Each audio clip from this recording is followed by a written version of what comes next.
Norlock, for being here, for making time. You have a few other things on your plate right now, I know. Why don't we start there? Transitions don't happen very often. What do you tell us about what that's like in the middle of a transition? You've heard the term drinking from a fire hose. It's pretty much the situation. I have to tell you though, I am first off, very excited about this opportunity, obviously.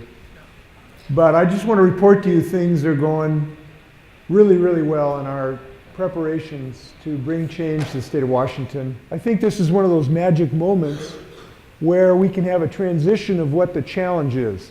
The challenge for years has been to make sure that everyone has access to health care in our state and in our nation. And that did engender a lot of ideological disagreement, frankly, between Democrats and Republicans. That issue is pretty much resolved with the adoption of our health care reform.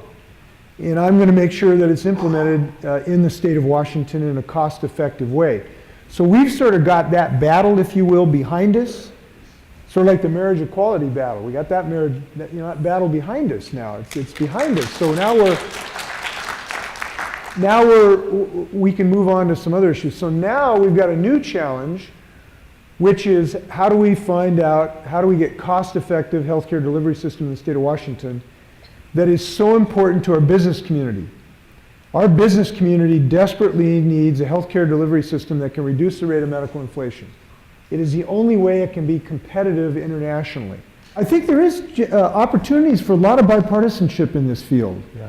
And the reason is that this idea of having a results-oriented medical and healthcare delivery system really is not one that should be an ideological cleavage between the parties. This is something we ought to be able to embrace. I have a very, very strong, passionate dedication to reducing the number of children in the state of Washington who are going to develop diabetes unless we figure out a way to reduce obesity amongst our young people and improve their nutritional habits and improve their physical activity.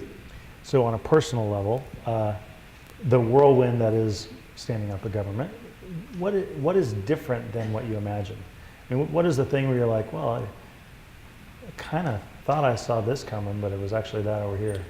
Well, I got to tell you, this is a personal aside. Maybe you won't spread it too broadly, but this morning I got up, Trudy got up before I did, and I came down, and she said, "How you doing, Governor?" And I'm not sure she'd ever said that before. You know, and it was kind of refreshing to have some at least feigned respect.